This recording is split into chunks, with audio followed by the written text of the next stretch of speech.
menetapkan suatu negara non-investment grade itu a big decision sih. Karena negara yang tidak investment grade itu dia bisa langsung kehilangan akses kredit gitu. Karena harganya itu sudah terkoreksi sangat dalam. Mungkin masih akan ada sedikit lanjutan lagi. Tapi kalau nanti sudah berakhir kayak begini, jackpot begini. Kalau pada saat dari 7,5 dia bisa ke 6,5, nah itu jackpot gitu. Tapi kalau misalnya dia di atas begini, setelah beli jangan cek saldo gitu aja. Jadi ISG itu naiknya kemarin gara-gara apa gitu? Apakah lebih gara-gara S&P-nya ngasih positive surprise atau lebih gara-gara mereka nyari the next story nih, the next narasi? Jadi kalau orang bilang ini Santa Claus Rally sudah nggak ada, yang ada Juli Rally gitu. Nah kenapa bisa bagus?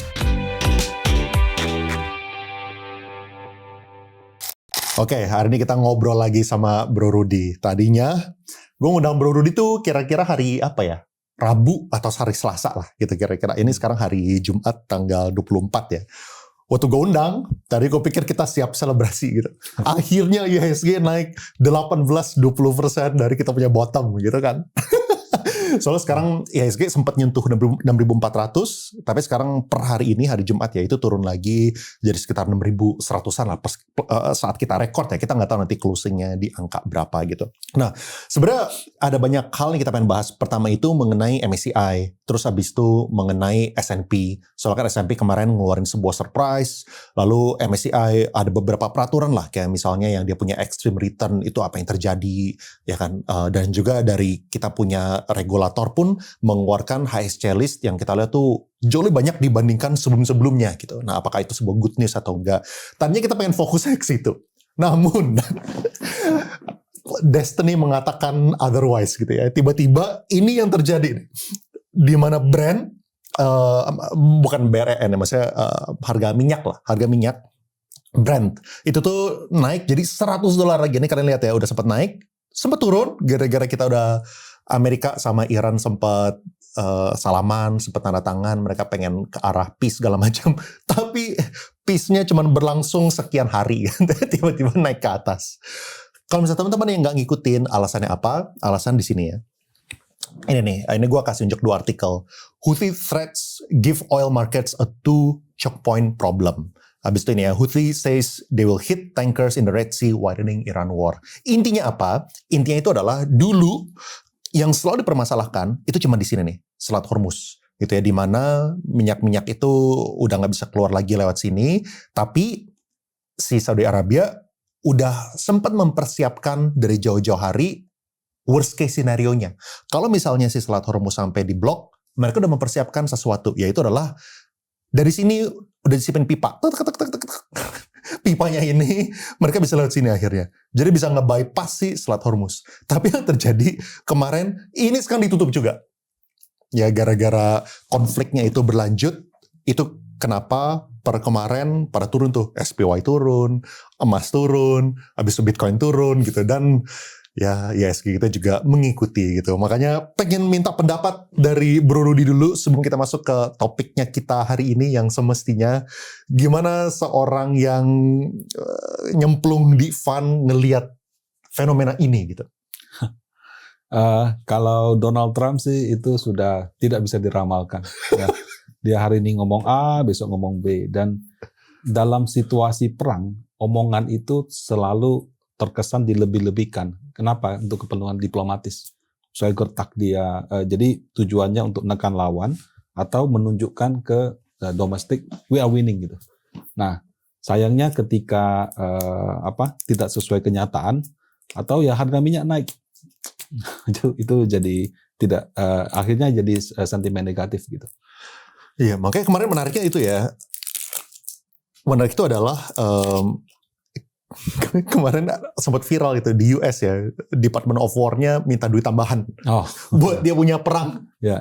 Habis itu diketawainnya soalnya mereka bilang katanya lu menang, lu udah ngomong, lu ngeklaim lu menang sejak berapa bulan yang lalu gitu, tapi sekarang masih minta duit. Tapi setiap hari we are winning. Tapi kalau misalnya kayak gitu, kayak gimana ya? Apakah the best thing to do ya secara prinsip adalah to stay invested kah? Atau harusnya nge-cut, tapi kalau misalnya nge-cut udah telat, udah turun duluan gitu. Kayak secara prinsip kalau misalnya, apalagi kalau misalnya ngelola fund itu kayak gimana gitu? Atau just ya pikirannya long term-nya aja kah? Atau kayak gimana gitu? Yang paling bikin fund khawatir apa? Satu, suku bunga bisa naik lagi. Ya, kalau misalnya harga Brent tinggi, inflasi tinggi, suku bunga naik. Nah, suku bunga Amerika kalau naik itu bad for everyone gitu. Nah, yang bisa kami lakukan kalau yang equity fund sekarang kami masih masuk lebih banyak di komoditi. Karena ya komoditi kan kalau harganya naik dia diuntungkan gitu. Nah, ada juga mungkin orang masuk ke transportasi karena kalau misalnya dua ini tutup kan orang tak harus transport dia punya komoditi gitu. Ya mungkin itu perusahaan-perusahaannya akan diuntungkan kayak zaman perang Rusia Ukraina dulu gitu. Iya. Ya, kalau obligasi itu yang agak sulit ya karena kalau misalnya dia punya inflasi tinggi, suku bunga tinggi, ya harganya akan susah menguat. Dan bahkan ada potensi kalau misalnya biar dinaikin lagi bisa tambah tertekan lagi gitu. Iya, nah itu Berpotensi. bad news-nya di situ sih. Iya. Nah, pengen tahu nih kalau gitu nih, pengen kepo ya kan. Dengan kejadian semua ini dan sebagai orang yang fokus di maksudnya kerjanya juga sebagai ya di asset management gitu ya. Porto seorang Bro Rudy ini kayak gimana gitu. Kayak berapa persen di siapa tuh pegang kripto, siapa tahu ya kan. Kripto, saham US dan soalnya kan sekarang banyak juga reksadana yang isinya itu bisa beli saham-saham global gitu kan. Dan juga ke obligasi itu. Boleh share nggak sih persentasenya untuk Bro Rudy punya pribadi lah gitu? Kalau dari sisi persentase, mungkin kalau saya boleh kasih sharing, sekitar 30% dalam bentuk mata uang asing, dolar, dan 70% itu rupiah. Nah 70% itu mungkin setengahnya reksadana, setengahnya saham. Nah kalau yang 30% mata uang asing itu bentuknya reksadana global. Gitu. Reksadana global. Oke. Ya. Reksadana globalnya ini boleh spill nggak? Ini yang RD money market atau RD yang saham tapi global deh? Kalau saya sih reksadana sahamnya yang global itu sekarang di equity, bukan yang money market. Money market ya kadang-kadang kalau pas lagi ada uang rupiah, maksudnya kalau kita mau beli kita stay di situ dulu, baru kita pindah ke global. Tapi kalau dari sisi aset alokasi sih saya saat ini masih full di saham sih. Wow. Gitu. Jadi saham Indonesia, reksadana yang rupiah, reksadana Indonesia yang dolar. Nah, dan kalau nama MI-nya cuma di tempat kerja saya Pak Leon. Jadi ibaratnya apa yang saya jual, saya beli juga. Karena prinsipnya kalau saya sendiri nggak percaya dengan barang saya sendiri, gimana saya mau jual ke orang lain kan gitu. Wow. Nah. Ini gue boleh minta izin sedikit root nggak sih? Boleh tanya lahirnya tahun berapa nggak ya? Ada alasannya? Masih millennials lah. Millennial itu tahun 80-an ya? Iya, high 80s ya? 84. Beda 6 tahun lah sama gue. Berarti 42 tahun ini kan? Ya. Tapi masih agresif ya. Oh, Bro Rudy masih banyak saham itu masih besar. Gue ya sebagai ya gue kan relatif konservatif kan. Ngelihat Bro Rudy tuh gue pikir kita tuh satu aliran gitu yang gedenya mungkin di RDPU atau apa, ternyata saham maupun reksadana sahamnya pun yang global juga gede ya, walaupun ya emang tahun ini doing well ya yang RD saham USD. Ini beda portfolio. Kalau portfolio saya dominan di reksadana saham dan saham. Kalau istri saya reksadananya campur-campur, dia diversified. Kalau saya yang agresif gitu. Bedanya di situ. Gue tambah lama tambah ngerasa gue sangat-sangat konservatif. Ketemu orang, gue kira kita seini, ternyata kita terus Brody lebih agresif daripada gue. Tapi menarik. Oke, sekarang ya kalau misalnya masalah si Selat Hormuz segala macam, gue rasa there is nothing that we can do lah ya. Selain dari terima nasib dan juga, nah kalau kayak gini ya, apakah Bro Rudy merubah strategi dengan Porto sendiri melihat perkembangan yang hari ini kan udah terjadi nih ya kan, dan waktu terjadi pun itu juga tengah malam, itu terjadinya kemarin malam waktu gue lihat semuanya mengeskalasi sampai tutup yang ditutup sama Yemen segala macam, dan itu kan kita udah sulit gitu, waktu pagi-pagi buka udah gap down gitu kan, waktu kita mau turun juga, waktu kita mau keluar juga ya bakal lebih ini lagi, apalagi kalau misalnya lumayan sizable ya, kita kadang-kadang saham-sahamnya kalau misalnya yang less liquid bisa berapa tik gitu kalau misalnya kita jualan semua. Nah kalau kayak gitu kayak gimana? Apakah ini Bro ini seorang yang harga turun makanya bakal tambah lebih lagi, atau mindset yang disiplin cut loss. Oh turun sekian ya gue cut gitu. Actually kalau saya investnya itu very boring gitu. Jadi beli hold, beli hold. Nah kalau yang reksadana, saya kerja di Pandin itu kalau nggak salah 2012, saya setiap bulan auto debit. Sampai sekarang masih lanjut. Jadi DCA terus. DCA terus jalan terus. Ya Tapi kan, berubah-berubah dong. Yang dibeliin yang mana gitu. ya belakangan kan ada reksadana yang global, saya tambah yang global lagi. Nah tapi kalau yang rupiahnya saya sudah masuk sampai sekarang terus masih lanjut. Terus ada lagi di reksadana money marketnya. Jadi itu yang peluru kalau misalnya ada crash atau apa, saya ambil dari situ. Atau kadang-kadang dana darurat. Jadi kalau pas lagi butuh, ambil dari pasar uang. Jadi saya nggak usah jual saham pada saat yang tidak perlu gitu. Nah tapi kalau misalnya terkumpulnya sudah lumayan, ada momentum, saya pakai untuk masuk ke reksadana yang saham.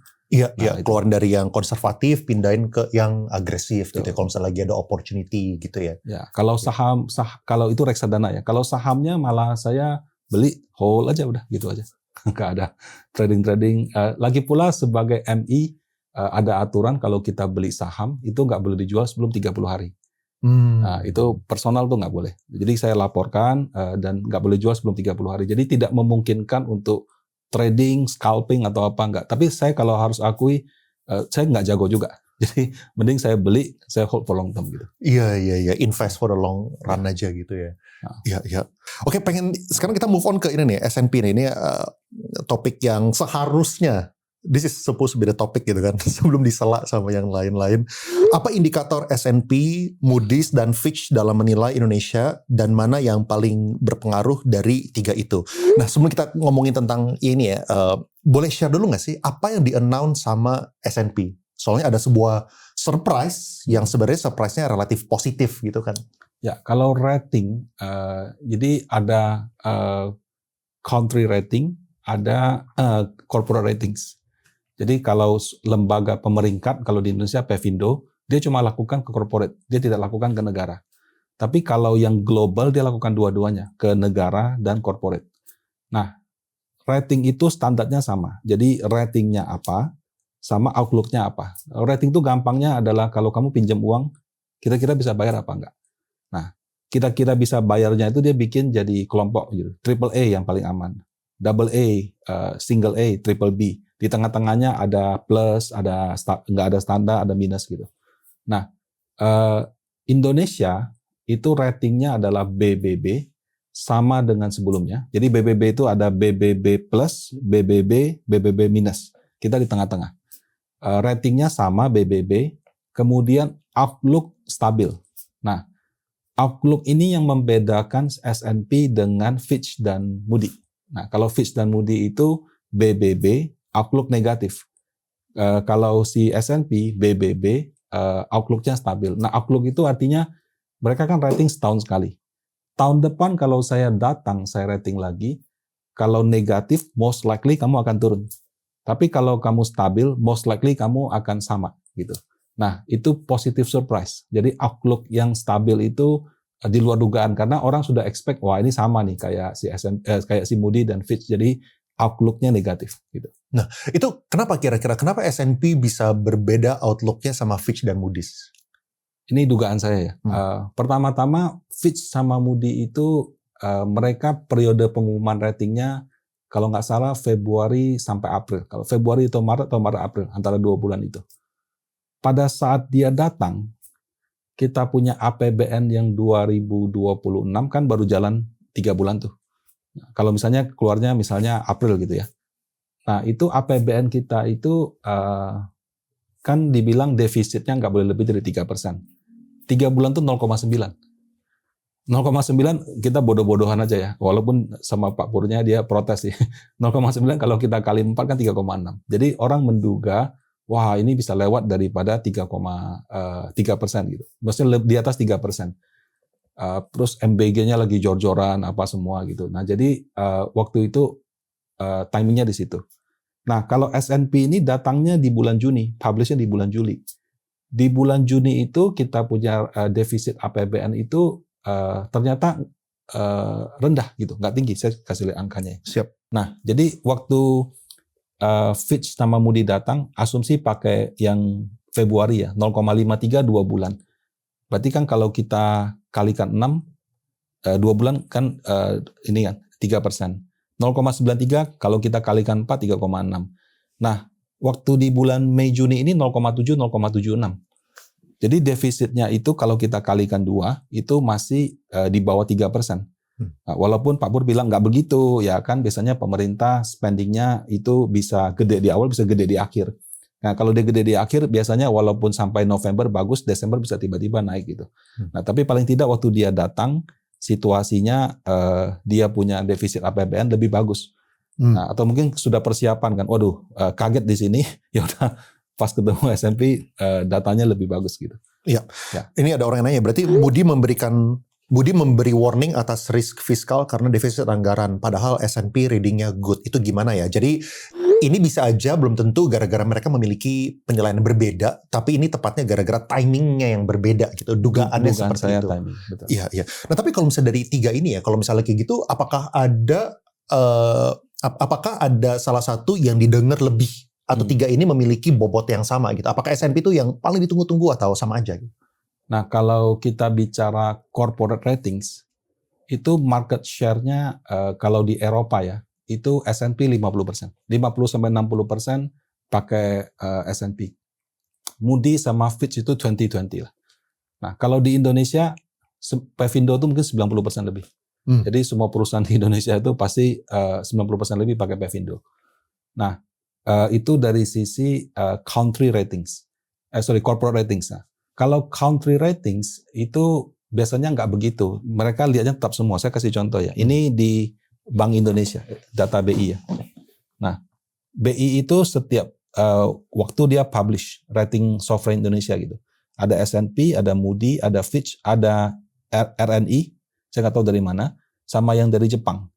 Nah, kalau Jepang ini kan kita juga terbitkan Samurai Bonds. Jepang pakai ini.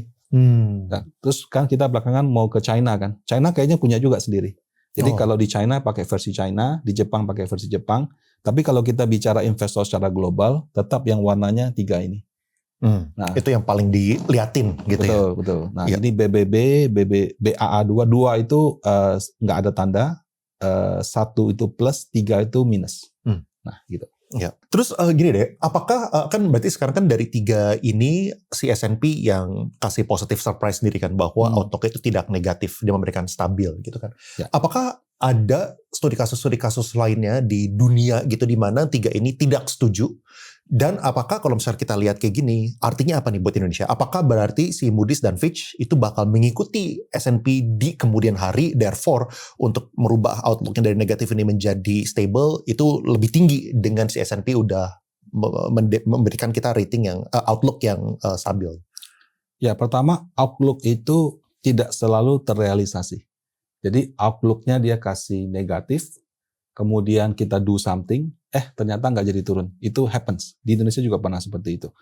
Nah, kalau kita bicara 3 lembaga rating ini tidak satu jalan, sebetulnya itu, ini saya ada satu website ya, countryeconomy.com. Ini justru Amerika itu ratingnya beda. Jadi Fitch-nya masih AAA, tapi S&P sama ini sudah AA+. Nah, Perancis itu ini AA-, ini A+. Ya, jadi ada yang case-nya sama, ada juga yang case-nya beda gitu. Jadi tidak selalu harus sama sih. Yang namanya country rating itu nggak harus sama. Nah, ini menarik nih. Berarti ya kan kita kan ada di 2 level di atas investment grade kan. Ya. Ini kita ngomongin misalnya aja. Satu level. BBB-, BBB. Kita di 1 level di atas yang paling bawah. Nah, misalnya kita ada satu credit rating agency yang tiba-tiba ya mereka for some reason mereka bilang kita non investment grade, misalnya salah satu. Terus habis itu yang 2 itu masih menetapkan kita sebagai 1 atau ya 1 notch lah, let's say di atas investment grade. Nah, kalau misalnya kayak gitu, investor besar dengerin siapa? Sama lah pertanyaannya kalau kayak gini. Ini ada yang AAA, ada yang 1 di bawahnya. Nah, yang mana yang mereka liatin? Jadi kalau sama-sama investment grade tapi beda level, itu it happens ya, sudah ada. Tapi kalau dia investment grade sama non investment grade, menurut saya peluangnya lebih kecil.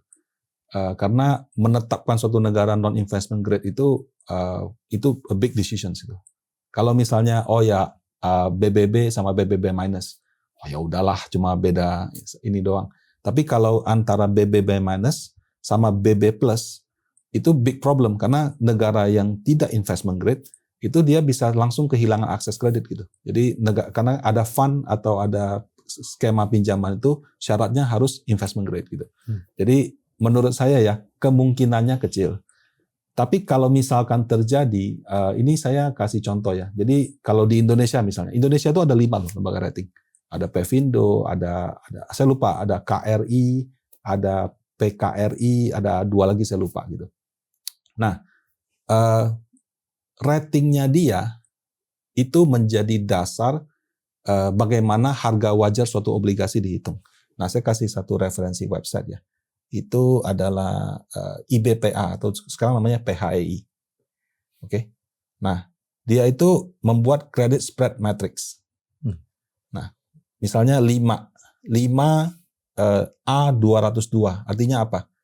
Artinya kalau hari ini ada corporate ingin menawarkan obligasi yang jatuh temponya 5 tahun, ratingnya single A, dia itu harus 2% di atas FR. Jadi kalau FR-nya misalnya 6%, dia 8. Nah, kalau misalnya dia ratingnya triple B, jadi 4%, 4,2. Nah, kalau dia ratingnya triple A, cuma hampir 0,5% gitu. Nah, bagaimana kalau dari 5 rating itu, misalnya ada yang A, ada yang BBB gitu ya. Saya pernah tanya ke teman-teman di sana. Kalau saya nggak salah ya, jadi mereka itu akan ambil yang terbanyak. Jadi kalau misalnya ada 3, ambil yang terbanyak. Kalau misalnya 3-3-nya beda, sepertinya untuk konservatif yang terendah. Gitu. Tapi kalau misalnya ada 3, terus 2 bilang jelek, 1 bilang sedang-sedang, ya kemungkinan dia akan ambil konsensus yang paling banyak seperti itu. Nah, terus kan kalau misalnya kita ngomongin outlook dari S&P ini kan pasti kan terjadi sebelum si Amerika dan Iran perang ini mengeskalasi lagi, gitu kan. Dan saat itu mungkin harga minyak juga lagi on the way downtrend, apalagi waktu mereka memberikan rating, ya yang lagi dibicarakan adalah peace deal lah. Nah, sekarang lagi on the way ke atas. Apakah dengan kalau misalnya harga crude oil itu stabil di atas $100 gitu, itu berpotensi merubah outlooknya si credit rating agencies ini? Pasti ada. Kenapa? Karena Indonesia itu kan net importer minyak. Jadi bensin yang kita masukkan ke mobil itu masih import semuanya. Nah, kemudian kalau misalkan harga minyak naik, nilai tukar melemah, sementara minyaknya itu masih harganya harga subsidi, itu tentu akan challenging kan. Kamu punya fiskal, defisit APBN-mu akan membengkak apa tidak gitu. Jadi sudah pasti itu menjadi pertimbangan. Tapi apakah satu-satunya pertimbangan? Mungkin tidak. Kan pemerintah kita juga nggak tinggal diam. Ada B50, ada jumlah subsidinya dibatasin. Sekarang kalau orang mau Pertalite kan mesti scan QR code gitu ya. Kalau mobilnya beda atau Alphard ya nggak bisa isi gitu. Nah, jadi ya itu fiskal lah. Jadi kalau misalnya expense yang nggak bisa direm, bisa diefisiensikan apa tidak. Kemudian pendapatannya kan ya ada pajak yang naik, ada macam-macam gitu. Jadi ada banyak cara sih menurut saya. Tinggal nanti angka realnya keluarnya berapa. Terus kalau misalnya kemarin ya kan S&P ngeluarin surprise itu tanggal 13 Juli. Habis itu emang sempat naik sedikit, tapi beberapa hari kemudian baru dia rally naik ke atas gitu. Nah, kalau misal baru dilihat ya, itu naiknya itu tuh gara-gara apa sih? Apakah gara-gara S&P-nya ini, atau ini lebih ke arah external issue gitu, di mana saat itu kan yang dari sisi Korea yang narasi-narasinya AI itu pada berguguran lah, lagi pada downtrend semua ya mungkin. Ini IHSG maksudnya? Ya, IHSG. Jadi IHSG itu naiknya kemarin gara-gara apa gitu? Apakah lebih gara-gara S&P-nya ngasih positive surprise, atau lebih gara-gara mereka nyari the next story nih, the next narasi, soalnya yang AI yang Korea ini udah selesai gitu maksudnya? Kalau menurut saya ya, story AI itu belum selesai. Nah, karena spending infrastructure AI itu saya lihat tahun depan masih lebih tinggi. Karena perusahaan-perusahaan hyperscaler di US itu sampai rela berhutang. Jadi perusahaan-perusahaan yang selama ini cash flow-nya selalu positif, dia habisin untuk beli GPU, beli apa, dia keluarkan surat hutang demi bisa bayar itu. Jadi sekarang yang saham US yang kena itu bukan saham AI-nya, bukan saham AI infrastrukturnya, tapi orang yang spending-nya yang malah jatuh gitu. Nah, jadi kalau AI kita ngomong hyperscaler-nya mungkin sedang negatif, tapi kalau AI yang saya bilangnya hyper enabler lah. Jadi yang dibeli barang-barangnya itu menurut saya sih secara laporan keuangan masih akan positif. Cuma ya kalau sudah naik tinggi sentimen sudah pasti ada. Nah, apakah nanti orang akan pindah gitu ya? I don't think so. Ya, karena menurut saya sih untuk setahun ke depan masih akan berjalan. Nah, kalau yang saham Indonesia, kenapa dia positif? Entah kenapa IHSG di bulan Juli selalu plus. Nah, saya kasih satu statistik ya. Entah kebetulan, entah apa, saya juga nggak ngerti ya. Nah, setiap bulan Juli selama 10 tahun terakhir, itu bahkan statistiknya lebih bagus daripada Desember. Jadi kalau orang bilang ini Santa Claus Rally, sudah nggak ada. Yang ada Juli Rally gitu. Nah, kenapa bisa bagus? Kalau dugaan saya ya, pertama-tama laporan keuangan bank besar kita di bulan sampai dengan bulan Mei itu bagus. Ya, BCA mungkin agak ketinggalan, tapi BRI, Mandiri, BNI itu sudah mendekati double digit. Ada yang sudah lewat, ada yang mendekati gitu. Tahun lalu enggak. Nah, jadi ini kayak orang lihat, bank punya net profit margin sudah membaik nih gitu. Itu satu. Kalau dia sampai Mei bagus, aturan sampai Juni juga bagus. Nah, sekarang bank tuh cepat. Laporan keuangan bank itu nggak usah tunggu 3 bulan. Akhir bulan Juli ini kayaknya sudah keluar. Jadi orang expect laba bersih bank itu meningkat. Nah, yang kedua menurut saya rebalancing MSCI apa semua tuh sudah selesai semua di bulan Juni. Jadi ibaratnya udah habis-habisan gitu. Nah, mungkin waktu itu sellingnya juga agak over kan. Jadi kayak ya udah technical rebound gitu. Nah, tapi apakah ini sentimennya berkelanjutan? Ini masih wait and see, ya, masih wait and see. Jadi kayak turun terlalu dalam, pas ada berita bagus kita rebound. Tapi apakah asing pindah story ke Indonesia atau apa?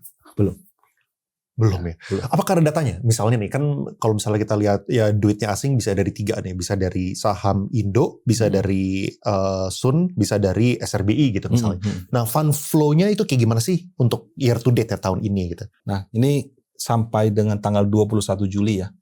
Ya kalau saham masih stagnan. Bahkan kemarin setelah Bank BCA naik tinggi kan net sell-nya malah cepat gitu. Nah, kemudian berarti kalau yang naikin, yang ngedorong IHSG kita naik siapa kalau kayak gitu?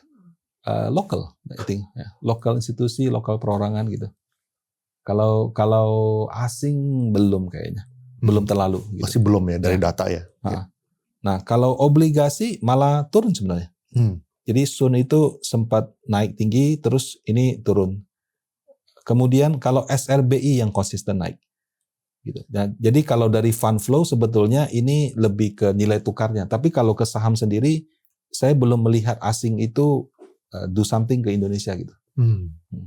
Iya, itu makanya tadi unlikely mereka rotasi, mereka punya uang dari negara lain pindah ke Indonesia itu berdasarkan data masih belum kelihatan seperti itu gitu ya. Maksudnya. Nah, coba pengen ngertiin deh yang data ini ya. Ini kan kita bisa lihat yang bagian Sun kan sempat turun, sempat negatif di bulan Maret. Habis itu kan dia naik lagi jadi positif kalau misalnya kita ngomongin year to date gitu kan. Sedangkan kalau misalnya SRB ini nih sesuatu yang konsisten naik, bahkan udah hampir plus 200T dari segi flow dari asingnya gitu kan. Nah kan kalau misalnya supaya teman-teman tahu ya, kalau misalnya Sun itu kan berarti kan dari pemerintah, kalau misalnya SRBI berarti kan yang dari Bank Indonesia gitu kan. Nah apa implikasinya kalau misalnya kepemilikan asing itu tuh sampai naik 200T gitu? Apakah berarti ini sesuatu yang kita khawatir, therefore misalnya cara bayarnya itu adalah dari BI harus ngeprint rupiah lebih untuk ngebayar ini, nanti kita punya rupiah itu bakal lebih terdepresiasi atau apa gitu kalau misalnya kita ngeliat data ini? Kalau menurut saya SRBI itu adalah instrumen yang sangat super bagus yang gak kepikiran gitu. SRBI ini nggak lama, itu kalau nggak salah baru 2-3 tahun. Waktu baru keluar tuh saya masih ingat, waktu itu dipersoalkan pajaknya gimana, ini bagaimana. Tapi happens to be menjadi suatu instrumen yang bagus. Jadi kalau misalnya contoh ya, pemerintah itu lelang Sun.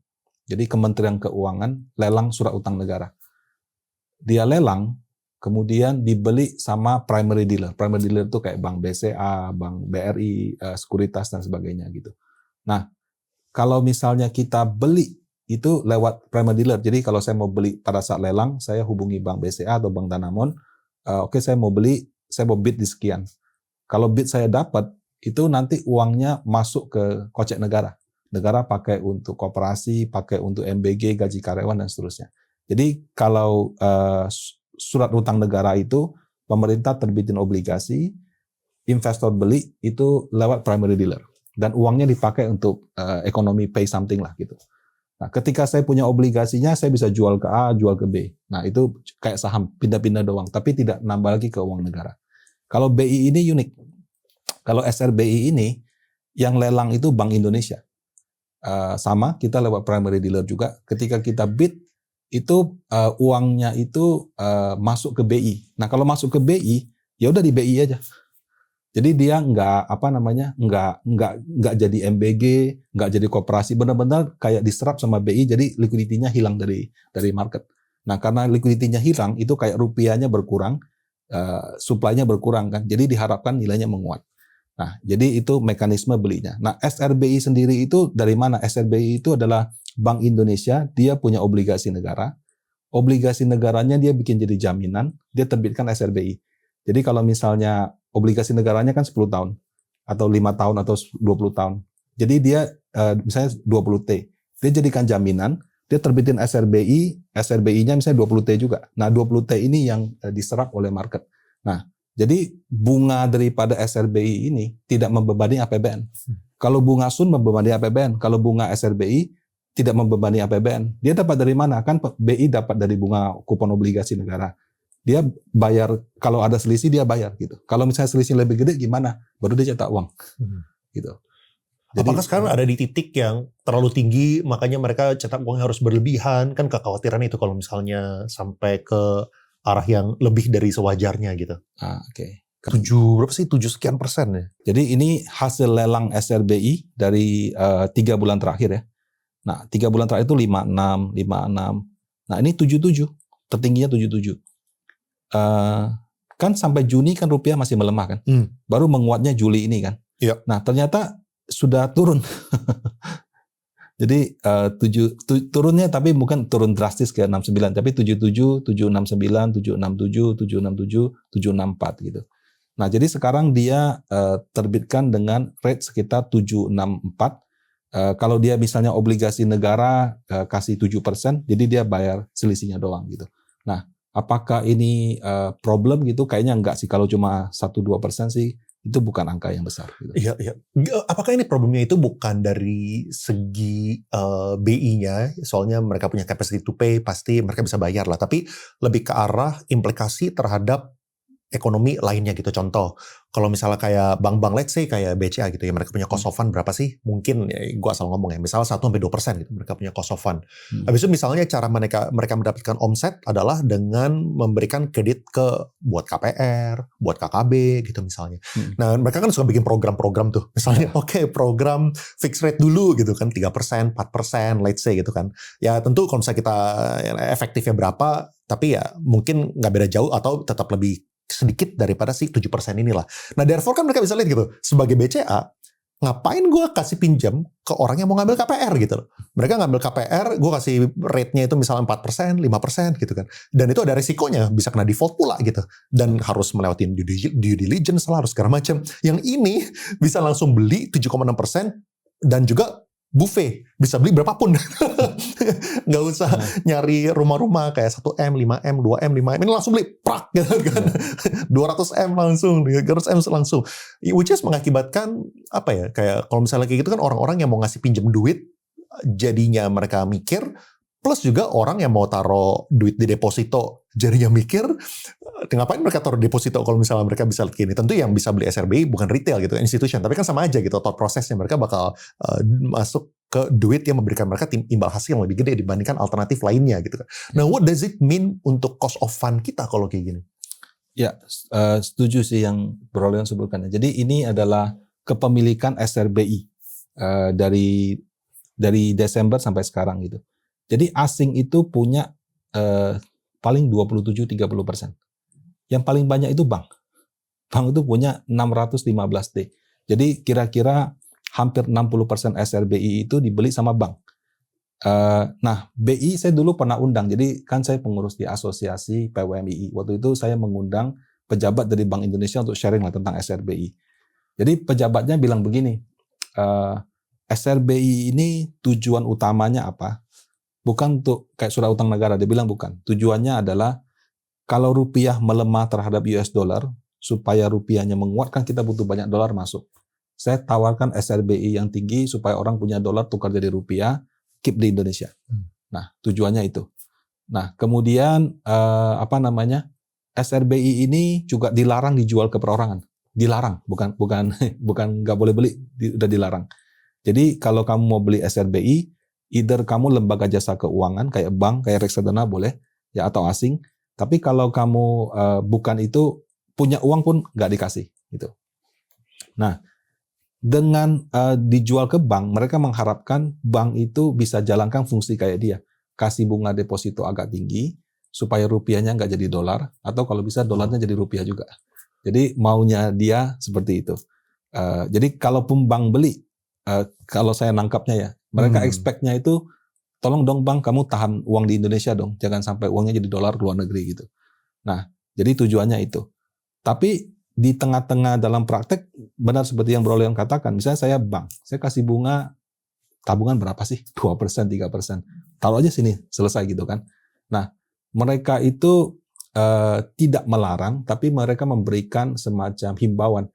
Bang, lu jangan sampai pakai SRBI ini untuk cari untung jangka pendek ya, sehingga proses intermediasi kredit kamu nggak jalan. Jadi mereka itu actually ngomong ini berkali-kali. Gitu. Terus juga implikasinya apa kalau kayak gitu? Ya, ujung-ujungnya ini risk free, pasti cuan, spreadnya lumayan gitu kan. Betul. Ya, makanya bank kalau yang bunga tabungannya kecil, untung besar. Bener. Dia kayak gini taruh kan untung langsung di depan mata 5% tanpa resiko. Tanpa resiko. Nah, tapi ya BI dia sudah sampaikan, saya juga lihat sih himbauannya. Ini untuk instrumen supaya nilai tukar kita menguat ya. Tolong jangan untuk investasi ya. Nah, tapi implikasinya apa kalau misalnya investasi? Kan mereka kan lelang. Nah, lelangnya itu kan ada primary dealer. Jadi kalau mungkin ya sih bayangan saya sih, ketahuan nih si primary dealer ini ternyata dia pakai untuk cari untung jangka pendek gitu. Ya mungkin nanti jatahnya dikurangin atau apa gitu. Seperti itu sih. Iya, iya.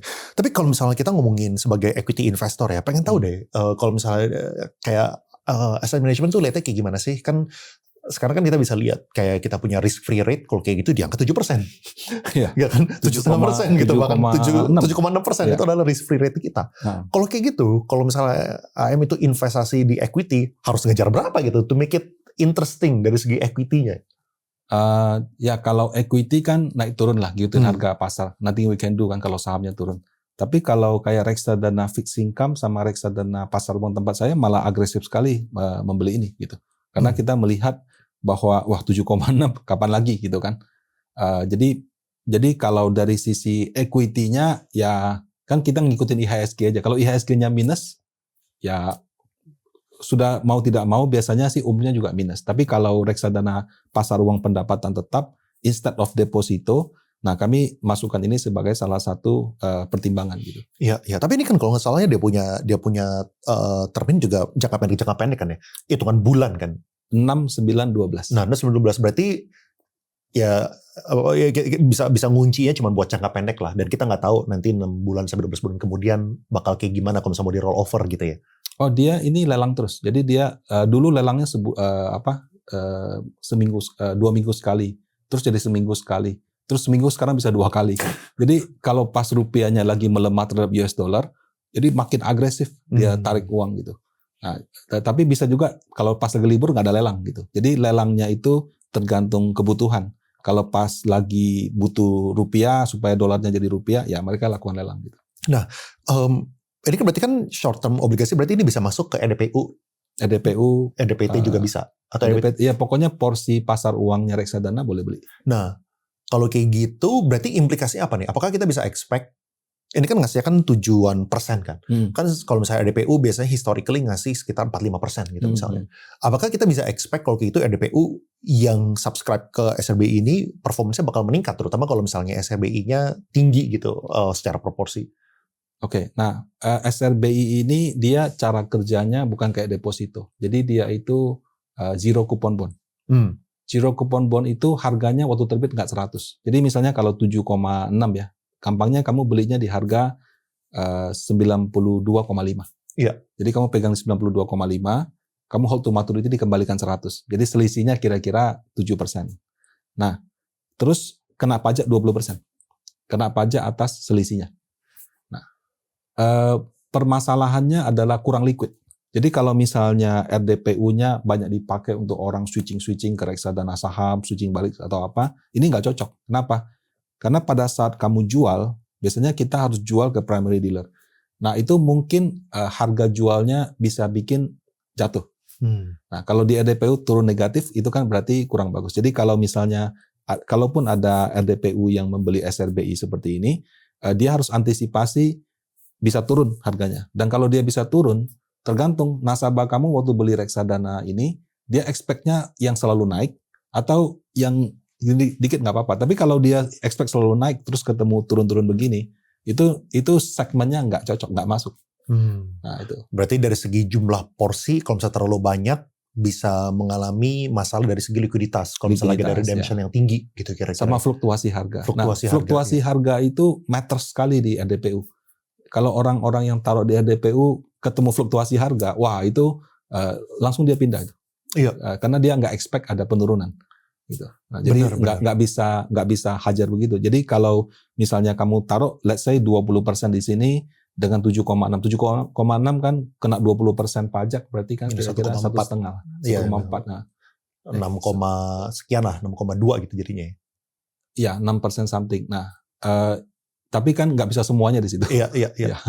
Gitu sih. Ngerti. Ya, tapi ya secara performance harusnya membantu, cuman tadi ya limitasinya adalah nggak bisa taruh ketinggian, soalnya nanti kalau misalnya redemption segala macam bisa jadi isu gitu. Ya, waktu dijual ada kemungkinan harganya turun. Iya. Ngerti. Nah, ada orang yang nanya mengenai obligasi FR ya. Ini proyeksi obligasi FR di tahun 2026 ini. Sebenarnya pertanyaannya agak-agak mirip sama RDPT lah. Soalnya kan RDPT juga isinya ada yang corporate bond maupun ada yang government bond gitu kan. Which is di tahun ini 2026 RDPT banyak banget yang nggak perform ya. Kalau misalnya tahun lalu kan ya orang tahu di RDPT sangat jackpot dalam tanda kutip untuk ukuran RDPT ya. Itu kan bisa sampai 7%, 8% pula gitu kan. Kalau tahun ini kayak year to date banyak yang tidak perform. Bahkan ada yang sampai jeblok gitu kan. Returnnya sampai minus untuk tahun ini. Garis lurus itu.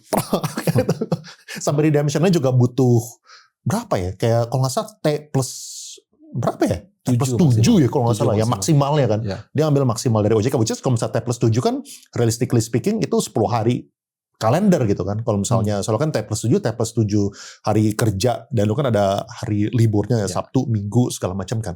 Jadi T plus 10 buat orang yang tadi yang memproyeksinya itu T plus 2 tiba-tiba T plus 10 kan apalagi buat yang dana perusahaan atau enggak dana yang buat ya kan orang pikir RDPT selalu kan relatively aman gitu kan. Tiba-tiba T plus 10 bisa kelabakan juga gitu kan. Nah makanya pengen tahu juga nih, ini kan semuanya nyambung ya, obligasi FR dan juga RDPT yang isinya itu corporate bond maupun yang dana pemerintah, semuanya turun gitu kan. Tahun ini gimana nih Bro Rudy nih? Ya, tahun ini yield obligasi 10 tahun Indonesia. Tahun lalu kenapa bagus? Ya karena yieldnya dari 7 ke 6%. Ya, makanya semuanya jackpot, harga obligasi naik semuanya gitu. Nah, kalau tahun 2026 sebaliknya, dari 6 ke 7,3 lagi gitu.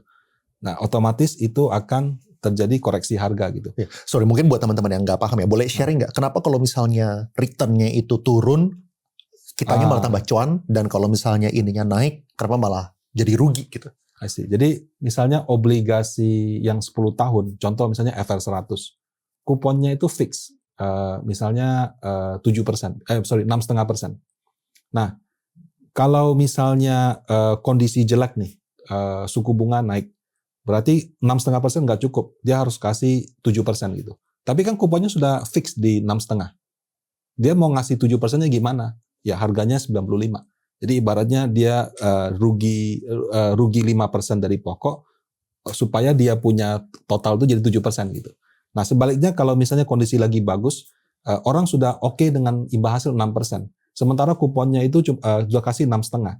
Jadi harga obligasi ini most likely akan jadi 105 karena orang nggak apa-apa saya rugi 5% dari pokok, tapi saya dari 6,5 saya dapat kuponnya. Jadi intinya karena kuponnya fix, ketika orang minta imbal hasil lebih tinggi, harganya jatuh. Ketika orang puas dengan imbal hasil lebih rendah, harganya naik. Gitu. Iya. Jadi Berarti terbalik lagi deh. Nah. Kalau misalnya untuk sekarang nih, dengan RDPT yang udah harganya itu relatively suppressed lah, udah di bawah, apakah ini berarti udah amankah untuk kita beli RDPT sekarang, atau dengan gonjang-ganjingnya si Iran sama Amerika terus berkelanjutan, ini masih jadi question mark, lebih amannya di RDPU gitu? Ya, kalau untuk yield wajar ya, itu kalau dalam kondisi normal kita tuh harusnya bisa under 7%, 6,5 sampai 7 lah gitu. Ada kondisi perang gitu kan. Nah, karena ada kondisi perang, ini kita kayak di Rusia aja. Rusia Ukraina tuh waktu perang itu tertingginya itu 76, 7 berapa. Jadi saya sih terus terang expect ya, kalau misalnya Selat Hormuz atau apa memburuk, harga minyak 100 segala macam, ya dari posisi 7,3 paling ke 7,5, 7,6. Tapi that's it. Ya. Kalau yang bisa lebih tinggi lagi, COVID. COVID itu panik. Kan market tutup, toko tutup, semua tutup, itu 8%. Tapi kalau dalam kondisi tidak ada penutupan, cuma karena gonjang-ganjing perang, kita historically 7,5, 7,6. Jadi kalau mau masuk reksadana fixed income yang mayoritas government bonds, mungkin boleh tunggu sebentar lagi, 75. Tapi kalau misalnya kamu masuknya corporate bonds, nah itu isunya agak berbeda. Harus dipastikan MI-nya itu nggak punya masalah likuiditas. Karena kan kayak tadi Bro Leon bilang, saya cairkan 10 hari dana perusahaan, bagaimana gitu kan. Kalau misalkan dia nggak ada isu likuiditas, menurut saya sih sekarang sudah bisa masuk. Tapi kalau misalnya yang ada isu likuiditas, mungkin tunggu isu likuiditasnya selesai dulu, mungkin baru kita pertimbangkan lagi. Nah, pengen tahu preference-nya Bro Rudy sendiri nih, ya kan? Ini kita tentu bukan advice apa-apa, soalnya kita juga nggak sebut spesifik RDPU maupun RDPT ya. Jadi, tapi kalau misalnya Bro Rudy kan selalu tipe yang DCA nih, ya kan, beli terus gitu kan. Kalau misalnya sekarang Bro Rudy dikasih pilihan belinya RDPU sama RDPT, belinya yang mana gitu? Kalau saat ini sih saya akan beli RDPT kalau dengan yield segini ya. Kalau DCA sih sebenarnya nggak ada bedanya. Cuma kalau saya mau beli baru mulai sekarang itu RDPT yang mayoritas government bonds. Karena harganya itu sudah terkoreksi sangat dalam. Mungkin masih akan ada sedikit lanjutan lagi. Tapi kalau nanti sudah berakhir kayak begini, jackpot begini. Kalau pada saat dari 7,5 bisa ke 6,5, nah itu jackpot gitu. Tapi kalau misalnya dia di atas begini, setelah beli jangan cek saldo gitu aja. Delete aplikasi. Banyak fund manager yang saya kenal itu sudah mempertanyakan terus, IHSG ini bisa nggak sih dipakai sebagai benchmark? Kita mau beli sahamnya nggak bisa dapat semua. Terus pergerakannya kok kayaknya kurang wajar gitu. Nah, kalau dengan ini menurut saya solve the problem. Nah, totalnya itu 3.000 T. 3.000 T itu kalau kita compare dengan IHSG di tanggal yang sama 11.000, itu 27%. Jadi 27 dari IHSG kita HSG. Wah, itu. Apakah berarti kungfu lama, which is yang kayak saham-saham Konglo yang berusaha untuk push rank, didorong ke atas dengan mereka cornering sahamnya itu, masa-masa itu udah selesai?